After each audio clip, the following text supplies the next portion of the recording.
오늘 말씀 제목은 은혜를 가볍게 여기지 말라. 우리는 신앙생활을 하다가 점점 익숙해지는 그런 위험에 빠질 때가 있습니다. 사람들도 어떤 일을 할 때 익숙한 순간이 어떻게 보면 가장 위험한 순간입니다. 신앙생활도 우리가 익숙해지는 그 순간 우리의 신앙이 위험에 빠질 수 있는 신호라는 것을 우리가 깨달아야 합니다. 우리가 처음 예수를 믿었을 때는 바로 눈물로 기도하고요. 말씀 한 구절에도 우리의 심령이 찔렸습니다. 근데 시간이 지나면 은혜는 익숙해지고 또한 죄는 가벼워지고 하나님은 멀어지는 듯한 그런 느낌을 우리가 받을 수 있습니다. 그래서 오늘 히브리서 기자는요. 바로 이런 익숙한 지점에서 우리에게 엄중한 경고를 지금 본문 말씀을 통해서 하고 있습니다. 이 말씀은 우리에게 주는 단순한 겉면이 아니라 바로 은혜를 받은 사람이 은혜를 잊어버렸을 때, 은혜를 받은 사람이 은혜를 버려버렸을 때 얼마나 심각한 상황 가운데 나아가는지 우리에게 보여주는 말씀입니다. 그래서 우리가 첫 번째로 볼 것은 고의적인 죄는 은혜를 거부하는 행위입니다. 우리 26절, 27절 우리 한번 다시 읽어보겠습니다. 우리가 진리를 아는 지식을 받은 후 짐짓 죄를 범한즉 다시 속지 않은 제사가 없고 오직 무서운 마음으로 심판을 기다리는 것과 대적하는 자를 태울 맹렬한 불만 있으리라. 여러분 쉽게 얘기하면 하나님의 은혜를 잊어버린 자는 바로 27절과 같이 오직 심판을 기다리는 것과 또한 맹렬한 불만 있다고 남는다고 우리에게 경고를 하고 있습니다. 그래서 오늘 우리는 이 말씀 속에서 붙들어야 될 것이 뭐냐면 26절에 바로 이 짐짓이라는 단어입니다. 이 짐짓이라는 단어는 바로 실수나 연약함으로 인한 죄가 아니라 의도적이고 계획적으로 바로 그 선택을 함으로써 죄를 짓는 범죄를 이야기하고 있습니다. 게을러서 짓는 죄가 아니라 바로 알고도 고의적으로 짓는 죄를 바로 짐짓, 바로 그 뒤에 나오는 내용입니다. 이것은 바로 실수로 넘어지는 것이 문제가 아니라 그들의 삶의 방향의 문제이고요. 실수가 아니라 그들의 태도의 문제라는 것을 우리에게 보여주고 있습니다. 여러분, 우리도 신앙생활 하면서 우리는 완벽한 사람이 아닙니다. 저나 여러분이나 우리는 연약한 사람이기 때문에 늘 넘어지고 실수하기가 쉽습니다. 여러분, 사실 사도 바울의 말씀을 보면 우리에게 가장 가슴 뜨끔하게 들려오는 말씀이 어떤 말씀이냐면 너는 나를 본받는 자 되라. 여러분, 우리는 감히 다른 사람에게 너는 나의 신앙을 본받아라 이런 말을 감히 할 수 있을까요? 우리가 얼마만큼 그런 신앙의 경지가 되면 다른 사람에게 너는 나의 신앙을 본받아라 이런 이야기를 할 수 있을까요? 사도 바울은 바로 그 단어를 바로 자신을 아는 모든 자들에게 너는 나를 본받으라, 신앙생활을 본받으라는 게겠죠? 근데 사실 저나 여러분이나 연약한 사람들입니다. 연약하다는 것은 실수가 있다는 거예요. 가끔 부모들이 자녀들이 잘못한 거나 실수할 때 야단치는 경우가 있죠? 근데 한번 뒤돌아보면 부모는 실수 안 하나요? 부모는 넘어지지 않나요? 근데 부모는 자기는 마치 실수를 안 하는 것처럼 자녀들이 실수한 것만 마냥 야단칠 때가 있습니다. 그래서 사실 정말로 어떤 부모는요, 자녀가 실수하잖아요? 그럴 때는 이 자녀의 실수가 마치 자기의 실수인 줄 알고 마치 자기가 그 자녀를 끌어안고 애통하는 장면을 우리가 볼 수가 있습니다. 그래서 때때로 우리는 신앙생활하면서 연약함 때문에 우리가 실수나 넘어질 수가 있습니다. 여러분, 베드로처럼 두려움 때문에 예수님을 부인할 때도 있고 또한 다윗처럼 순간의 욕망에 우리가 무너질 수도 있습니다. 그러나 이 베드로나 이 다윗의 특징이 있죠? 그들이 연약함으로 실수로 죄를 지었지만 그들은 그들의 죄를 회개하고 하나님께 돌아왔습니다. 그들은 하나님께 돌아와서 눈물로 회개했고 하나님 앞에 다시 섰습니다. 비록 연약함으로 죄를 지었지만 그는 하나님 앞에 정직하게 자신의 죄를 드러놓고 바로 회개의 기도를 드렸다는 겁니다. 그럴 때 하나님은 그들의 회개의 기도를 온전히 받아주시고 그들의 모든 죄를 용서해 주셨습니다. 그런데 오늘 본문에서 말하는 죄는요, 그런 죄가 아닙니다. 여러분, 이것은 회개로 돌아오는 죄가 아니라 회개 자체를 거부하는 죄라는 것을 우리가 알아야 합니다. 그들은 진리를 들었고 또 복음을 깨달았고 예수 그리스도의 십자가가 무엇을 의미하는지 분명히 알고 있습니다. 근데 이 당시에 히브리서 성도들 가운데는 어떤 자들은 그 예수 그리스도의 십자가가 무슨 의미인지를 분명히 알면서도 의도적으로 외면하고 거부하고 있다는 이야기입니다. 이것은 단순히 죄를 짓는다는 차원이 아니라 이제 나는 그 은혜가, 하나님의 은혜가 필요 없다고 선언하는 것과 똑같습니다. 처음에는 나는 하나님을 떠나서는 살 수 없습니다. 이렇게 고백했던 성도들이 나중에는 나는 하나님의 은혜가 없어도 나는 스스로 잘 살 수 있습니다. 마치 하나님을 떠나는 것과 같은 그런 신앙생활을 어떻게 보면 그들이 하나님의 은혜를 거부하는 것과 똑같은 그런 이야기를 지금 하고 있습니다. 여러분, 오늘 우리가 본문 전체를 보면 이 히브리서 전체 문맥을 보면 오늘 이 말씀은 바로 핍박 속에서 기독교에서 다시 옛 유대교로 돌아가려고 하는 성도들에게 주어진 경고의 말씀입니다. 그들은 처음에 예수를 믿었습니다. 근데 고난이 오자 그들은 다시 율법과 제사로 돌아가려고 하고 있습니다. 그런 모습을 본 바로 이 히브리서 기자는요, 단호하게 이야기를 하죠. 이제는 더 이상 속죄 제사가 없다고 분명히 우리에게 단호하게 알려주고 있습니다. 여러분, 왜 우리에게는 두 번이나 되는 그런 속죄 제사가 필요가 없을까요? 왜 예수 그리스도의 속죄 제사는 단번에 그리고 완전한 속죄 제사다, 우리에게 이렇게 말을 할 수밖에 없을까요? 예수 그리스도께서 십자가에서 우리를 모든 죄를 위해서 흘리신 그 보혈은요, 그 모든 속죄 제사는 이미 온전하고 완전하기 때문입니다. 근데 오늘 히브리서 기자는 그 십자가의 속죄의 제사를 버린다면 이제는 더 이상 누구도 돌아갈 길이 아무데도 없다고 이야기를 하고 있다는 겁니다. 여러분, 예수 그리스도의 십자가 사건은 우리의 구원을 위해서 온전히 이루어지고 완전히 이루어진 구원의 사건임을 믿으시길 바랍니다. 근데 우리가 그것을 거부하잖아요? 그것은 하나의 선택을 포기하는 것이 아니라 유일한 구원의 길 자체를 거절하는 것과 똑같습니다. 여러분, 정말 이 예수 그리스도의 십자가를 거부하는 행위는 하나님이 마련하신 구원의 문을 스스로 닫아버리는 행위라는 말씀입니다. 지난주 목요일에 복음 전도를 하면서 어떤 중년 여인에게 예수를 믿어야 천국 갑니다, 이렇게 전했습니다. 근데 그 여인이 어떤 대답을 했을까요? 예, 당신은 예수 믿고 천국 가세요? 나는 부처 믿고 극락왕생할 겁니다. 이런 이야기를 했다는 겁니다. 여러분, 물론 그분이 몰라서 그런 이야기를 했겠죠? 근데 사실 구원을 위해서 예수 그리스도의 십자가 구원을 우리가 거부한다면 더 이상 구원의 길은 우리에게 두 번 다시 일어나지 않는다는 사실입니다. 성경에는요, 오직 구원의 길은 예수 그리스도밖에 없다고 분명히 알려주고 있습니다. 그것을 거부하는 그 자체가 바로 그들에게는 심판이라는 말씀입니다. 그래서 사실 우리에게는 그 복음이 들려주셨을 때 그때가 바로 하나님의 은혜의 때라는 것을 잊어서는 안 됩니다. 우리에게 기회가 주어졌을 때 우리는 그 예수 그리스도의 십자가 복음을 우리가 붙들어야 합니다.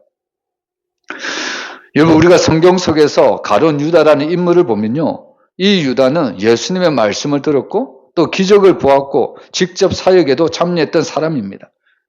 이 가룟 유다는 진리를 몰랐던 사람이 아닙니다.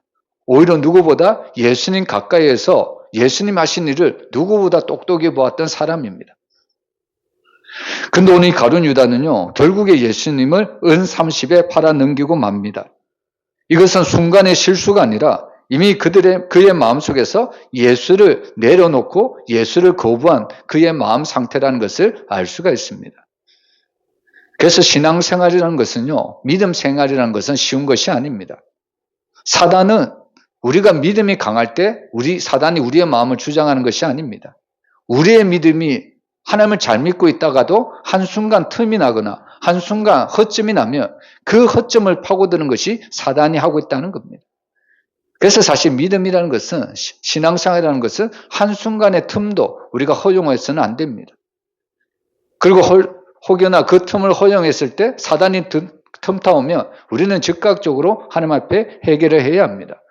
그래야만 우리의 마음이 다시 하나님께로 돌아갈 수 있고 우리는 다시 주님 앞에 온전한 신앙생활을 할 수가 있다는 이야기입니다.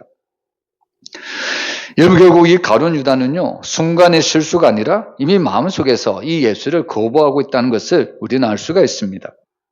그래서 오늘 이 가룟 유다의 비극은 배신 그 자체보다도 그 이후에 예수님께로 돌아가지 않겠다. 이미 그 마음 자체가 심판을 받은 결과입니다. 가룟 유다는요, 후회는 했지만 회개하지 않았고요, 슬픔은 느꼈지만 하나님 앞에 나아가지 않습니다. 이것이 바로 고의적인 죄의 무서움입니다.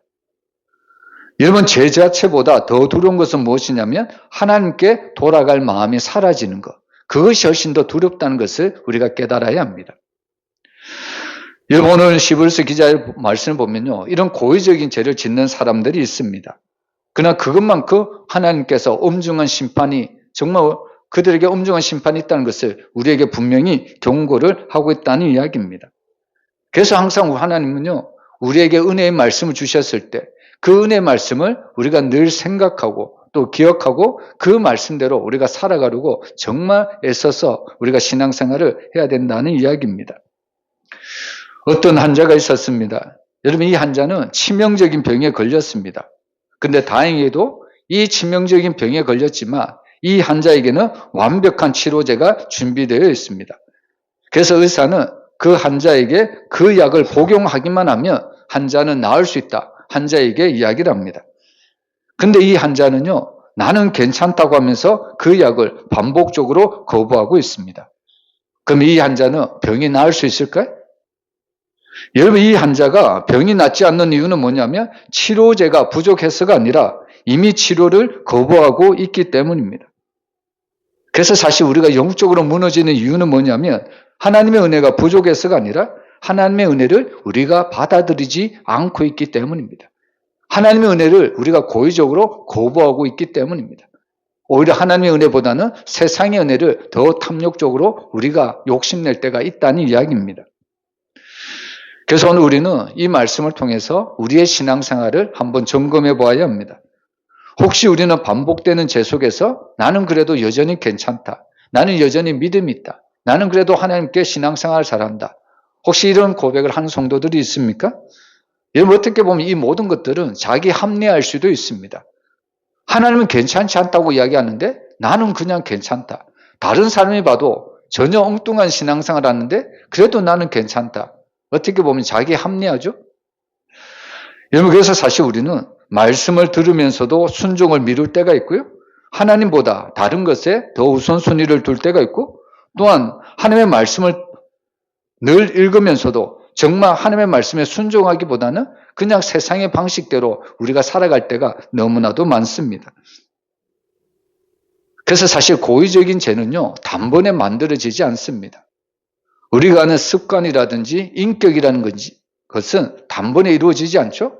그들이 반복적인 그런 생활을 통해서 습관이 만들어지고 인격이 형성이 되는 겁니다. 고의적인 죄도 단번에 만들어지는 것이 아닙니다. 바로 작은 무시나 작은 외면, 작은 타협이 쌓이면서 결국에 은혜를 대수롭게 여기지 않는 상태까지 가게 된다는 말씀입니다. 그래서 오늘 우리는 죄를 가볍게 여기지 말고 은혜를 가볍게 여기지 말아야 합니다. 그래서 하나님이 주신 은혜는요, 싸구려가 아닙니다. 하나님이 주신 은혜는 값싼 은혜가 아닙니다. 만약에 하나님이 우리를 구원할 방법이 여러 가지가 있다면 굳이 예수님을 보내실 필요가 없죠? 굳이 예수님의 십자가에 달릴 필요도 없다는 겁니다. 근데 하나님이 그렇게 하신 이유는 오직 예수님이 십자가에 달려야만 우리가 구원, 우리가 생명을 얻기 때문에 하나님께서 그렇게 하신 겁니다.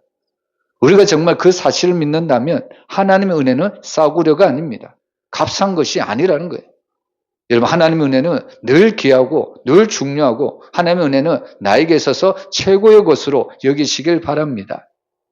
그래서 우리는 습관적으로 고의적으로 그런 죄를 우리가 짓지 말고 날마다 하나님의 주신 은혜로 날마다 주님 앞에 가까이 나가는 믿음의 성도들이 되시기를 주의 이름으로 축원합니다. 그리고 두 번째로 은혜를 짓밟는 것은 하나님을 모독하는 일이라는 것을 알 수가 있습니다. 여러분, 부모님도 자녀들에게 항상 좋은 것을 주려고 하죠. 근데 자녀가 부모님이 주는 것을 거부하면 어떻게 됩니까? 그 거부 그 자체가 마치 부모님을 바로 모독하는 것과 똑같다는 이야기입니다. 우리 오늘 본문 28절, 29절 우리 한번 같이 읽어보겠습니다. 모세의 법을 폐한 자도 두세 증인으로 말미암아 불쌍히 여김을 받지 못하고 죽었거든 하물며 하나님의 아들을 짓밟고 자기를 거룩하게 한 언약의 피를 부정한 것으로 여기고 은혜의 성령을 욕되게 하는 자가 당연히 받을 형벌은 얼마나 더 무겁겠느냐 너희는 생각하라. 오늘 히브리서 기자는 여기에서 하물며라는 표현을 쓰고 있습니다. 이 하물며라는 단어는 비교를 넘어서요 바로 하나님의 강조된 심판의 무게를 드러내고 있습니다. 쉽게 얘기하면 구약에서 율법을 어긴 자도 하나님께 엄중한 심판을 받았는데 그렇다면 예수 그리스도의 은혜를 거부하는 자는 얼마나 더 큰 심판을 받겠느냐.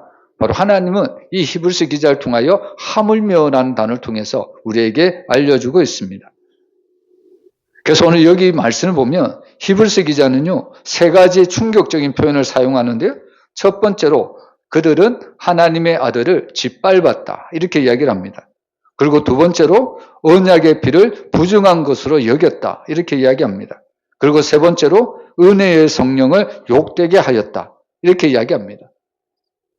어떻게 보면 하나님의 아들을 짓밟고 언약의 피를 부정한 것으로 여기고 은혜의 성령을 욕되게 하는 것, 우리는 쉽게 생각하면 죄라고 생각할 수가 있습니다. 죄의 목록이 바로 히브리서 기자가 이야기하는 것처럼 보입니다. 그런데 사실 첫 번째부터 세 번째까지 이 모든 것은 무엇을 의미하냐면 삼위 하나님 전체를 향한 전면적인 거부를 하고 있는 말씀입니다. 먼저 짓밟다라는 이 단어는요 단순히 밟는 것이 아니라 바로 가치를 인정하지 않고 발로 눌러버리는 행위를 의미합니다. 바로 예수 그리스도의 십자가를 귀하게 여기지 않고 아무것도 아닌 것처럼 취급하는 태도, 이것을 바로 하나님이 주신 그 복음을 짓밟는 것과 같은 태도입니다. 그리고 언약의 피를 부정한 것으로 여긴다는 것은 바로 너무나도 매우 심각한 표현인데요. 어떤 의미가 있냐면 예수님의 피는 바로 죄를 씻는 거룩한 피인데 그것을 부정하다, 바로 더럽거나 가치 없는 것으로 여긴다고 이야기를 하고 있습니다. 이것은 무슨 의미가 있냐면 바로 구원의 근거 자체를 무시하는 행위라는 것을 의미하고 있습니다. 여러분, 우리는 어떻게 해서 구원을 받습니까? 바로 예수님이 십자가에 흘리신 그 보배로운 피로 우리는 구원을 받는 줄 믿습니다. 근데 오늘 말씀해 보면 히브리서 기자는 어떤 자들은 그 언약의 피를 부정한 것으로 여긴다. 바로 가치 없게 여긴다는 거예요. 예수 그리스도의 보배로운 피가 우리를 구원하는 것이 아니라 오히려 어떻게 보면 다양한, 어떻게 오늘날을 보면 종교다원주의인 생각으로 세상에도 여러 구원이 있다. 바로 그것을 이야기하고 있는 단어입니다. 그리고 마지막으로 은혜의 성령을 욕되게 한다는 것은 성령께서 하시는 모든 구원의 사역을 전면적으로 부인하는 것을 의미하고 있습니다. 성령께서 하시는 구원의 사역이 어떤 것이 있을까요? 여러분, 성령이 하시는 일은 바로 하나님의 말씀을 깨닫게 하십니다. 우리는 하나님의 말씀을 스스로 깨닫는 것 같지만 사실 우리가 하나님의 말씀을 들을 때 그것을 깨닫게 하시는 역할을 성령 하나님이 하십니다. 그리고 성령 하나님은요, 말씀을 깨닫게 하실 뿐만 아니라 회개하게 하시는 회개의 영이라는 것도 알 수가 있습니다. 그리고 가장 중요한 것은 성령 하나님이 하시는 역할 중에 바로 믿게 하시는 그 모든 은혜를 우리에게 주신다는 말씀입니다. 우리는 예수를 내가 선택하고 내가 믿은 것처럼 여길 수 있지만 성령께서는 구원의 사역, 바로 그 하나님의 말씀을 깨닫게 하시고 회개케 하시고 그리고 무엇보다 예수가 나의 구원의 주라고 믿게 하시는 역할을 성령님께서 하십니다. 근데 그런 구원의 영, 성령님이 하시는 모든 사역을 거부하는 것은 바로 하나님이 주신 구원의 전 과정을 부정하는 것과 똑같다는 이야기입니다. 여러분, 우리가 구약 성경을 보면 에서라는 인물이 나오는 것을 볼 수가 있습니다. 바로 이 에서라는 인물이 하나님의 아들을 짓밟고 언약의 피를 부정한 것으로 여기고 은혜의 성령을 욕되게 하는 아주 비슷한 전형적인 사람입니다. 여러분, 이 에서는 장자의 권리를 가진 사람이었습니다. 바로 하나님의 약속과 축복이 야곱이 아니라 이미 에서에게 주어졌습니다. 근데 이 에서는 바로 배고픔이라는 순간적인 욕구 앞에서 하나님이 주신 그 축복을 너무나도 가볍게 여겨버렸습니다. 단 한 그릇의 팥죽과 바로 장자의 권리를 바꾸어 버렸다는 겁니다. 근데 이 에서가 그것을 몰라서 팥죽 한 그릇에 장자권을 내다 팔았을까요? 이미 에서도 알고 있었다는 이야기입니다. 그 가치가, 장자권의 가치라는 것이 무엇인지 이 에서도 이미 분명히 알고 있었습니다. 문제는 뭐냐면 이 장자권에, 하나님이 주신 이 장자권이 얼마나 중요한지를 그는 깨닫지 못하고 있을 뿐입니다. 하나님이 우리에게 주신 그 은혜를 이 에서는 어떻게 보면 하찮게 여기거나 그 은혜를 아무렇지도 않게 여겨버렸다는 말씀입니다. 그래서 히브리서 12장은요, 에서를 어떤 사람이라고 이야기하냐면 바로 망령된 사람이다, 이렇게 이야기를 하고 있습니다. 여러분, 망령된 사람은 어떤 사람일까요? 도덕적으로 단순히 나쁜 사람이 망령된 사람이 아니라, 여러분, 망령된 사람은 거룩한 것을 가볍게 여기는 사람이 망령된 사람이라는 것을 알아야 합니다. 그렇다면 오늘 우리는 어떻습니까? 하나님이 우리에게 주신 말씀, 하나님이 우리에게 주신 은혜, 우리는 그것을 귀하게 여기고 있습니까? 아니면 그것을 아주 하찮게 여기고 있습니까? 만약 우리도 그 하나님이 주신 은혜나 그 말씀을 하찮게 여긴다면 우리도 에서처럼 하나님 앞에 망령된 사람일 수밖에 없습니다. 여러분, 하나님이 우리에게 주신 모든 것들은 다 귀하고 다 소중하고 다 선한 줄로 믿으시길 바랍니다. 여러분, 부모는 자녀들이 살아가기 위해서 필요한 모든 것들을 공급해 줍니다. 근데 자녀들은 부모들이 공급해 주는 것 중에서 자기가 생각할 때는 불필요하다고 생각할 때가 있습니다. 흔히 반찬을 봐도 그렇죠? 자기는 고기만 먹고 싶은데 부모는 계속해서 채소를 먹으라고 합니다. 채소는 나의 몸에 전혀 유익이 되지 않을 것 같은데 부모는 모든 것을 자녀를 위해서 다 주는데 자녀는 오히려 고기만 먹고 싶고 채소는 먹고 싶지 않습니다. 이런 신앙생활 할 때 때로는 우리가 하나님에 대해서 그렇게 생각할 때가 많습니다. 하나님이 나에게 주신 은혜, 하나님이 나에게 주신 복, 내 생각대로 또 내가 원하는 대로 하나님께서 나의 모든 계획을 이끌어 가주신다면 우리는 하나님 앞에 감사할 수 있습니다. 그런데 때때로 하나님의 은혜는요, 내가 원하는 방향으로 하나님께서 주시지 않을 때도 있습니다. 오히려 하나님은 나는 은혜를 원하고 복을 원하고 형통을 원하는데 오히려 하나님은 우리에게 고난이라는 것도 주실 때가 있습니다. 그럴 때 우리는 하나님에 대해서, 정말 하나님에 대해서 감사하기보다는 원망과 불평을 쏟아낼 때가 너무나도 많다는 겁니다. 근데 오늘 우리는 분명히 알아야 될 것은 하나님이 우리에게 주신 모든 것들은 다 선하다는 것을 인정을 해야 합니다. 여러분, 사실 우리가 살아가는 모든 순간이 하나님의 은혜라고 고백할 수밖에 없습니다. 왜냐하면 우리의 생명의 주인은 내가 아니기 때문입니다.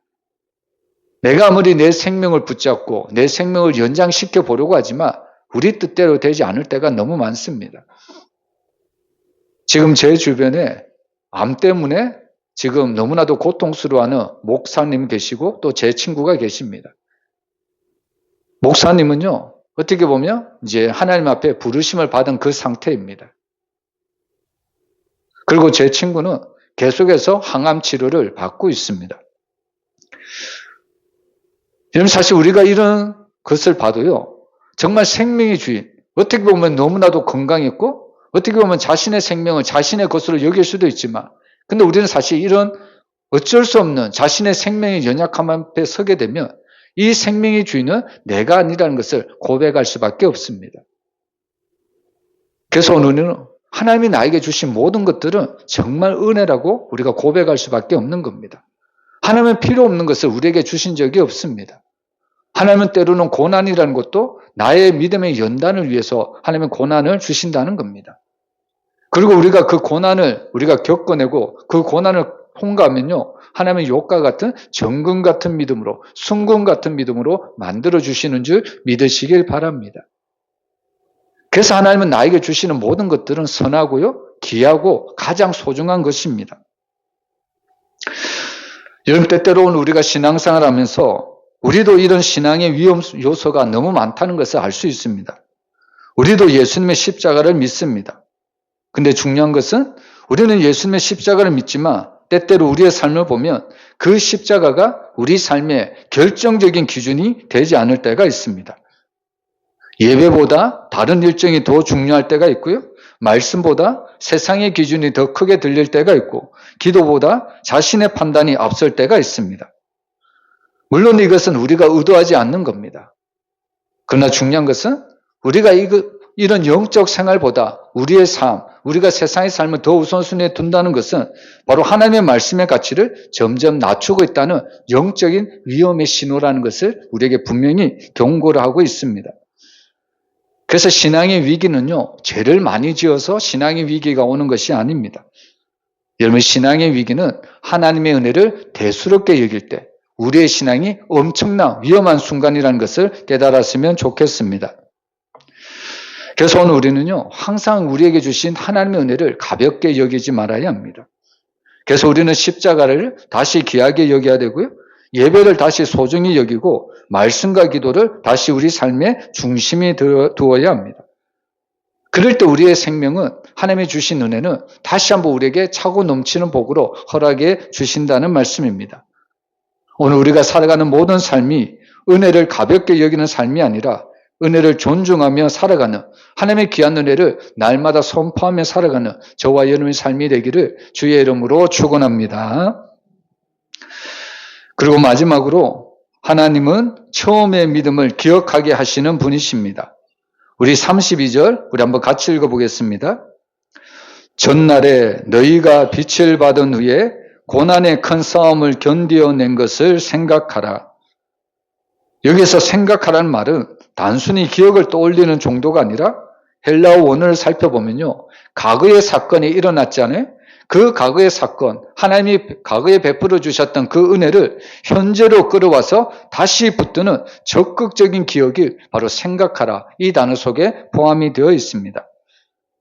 그래서 적극적인 기억은 단순한 해상이 아니라 바로 신앙을 회복시키는 귀한 영적 행위라는 것을 우리가 알아야 합니다. 그렇다면 오늘 왜 히브리서 기자는 이 지점에서 다시 생각하라, 왜 기억을 우리에게 강조시킬까요? 여러분, 그 이유는 분명하죠? 사람이 망각하면요, 사람이 기억을 잊어버리면 바로 무너질 수밖에 없기 때문입니다. 우리가 하나님의 은혜를 잊어버리면 죄가 가벼워질 수밖에 없습니다.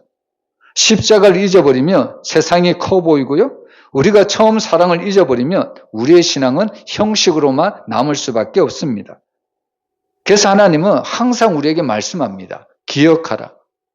여러분, 오늘도 우리가 맥주 감사제를 드렸지만 우리가 왜 절기를 지켜야 될까요? 어떻게 보면 이 절기는 우리와는, 현대인과는 전혀 관계가 없습니다. 여러분, 이 절기는 바로 구약 이스라엘 백성들에게 주어진 절기지 우리에게 주어진 절기가 아니죠. 그런데 동일하게 우리가 왜 그 절기를 똑같이 지켜야 될까요? 여러분, 하나님이 우리에게 주신, 과거에 베풀어 주신 그 은혜를 우리가 생각해내지 않는다면 우리의 삶은, 우리의 현재 삶은 하나님을 떠나버릴 엄청난 위험의 요소가 우리 구석구석 가운데 있기 때문입니다. 여러분, 오늘 히브리서의 수신자들은요, 처음 예수를 믿었을 때 큰 고난을 겪은 사람들입니다. 사람들 앞에서 조롱을 당하고 재산을 빼앗기도 하고 교회 안에서 어려움을 겪기도 했던 사람입니다.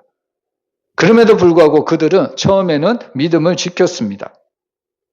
근데 시간이 지나자 상황이 달라졌죠? 왜냐하면 고난이 계속해서 끊어지는 것이 아니라 고난이 계속되고 있기 때문입니다. 그럴 때 사실 사람들의 믿음은요, 점점 지쳐가기 쉽습니다. 그때 그 사람들에게 필요한 것은 바로 새로운 정부가 아니라 그런 상황 가운데서도 하나님이 처음에 베풀어 주셨던 그 은혜를 다시 붙들 때 그들은 어떤 상황이 와도 다시 믿음으로, 하나님의 은혜로 다시 설 수가 있는 겁니다. 우리가 성경 모습 속에서 베드로의 모습을 보면 우리가 이것을 잘 알 수가 있습니다. 베드로는 자신의 무서움 때문에 예수님을 모른다고 3번씩이나 부인하고 있습니다. 그는 십자가 앞에서 철저히 실패했던 사람입니다. 그는 십자가 앞에서 철저히 무너졌던 사람입니다. 근데 희한하게도 성경은 그 베드로의 실패, 그 베드로의 무너짐, 그것으로 베드로의 이야기가 끝나지 않습니다. 부활하신 예수님은요, 갈릴리 바닷가에서 베드로를 찾아오십니다. 그리고 베드로에게 3번 질문하시죠? 내가 나를 사랑하느냐? 여러분, 이 질문은 단순한 확인이 아닙니다. 여러분, 이 말씀은 베드로의 실패를 정지하기 위한 질문도 아닙니다.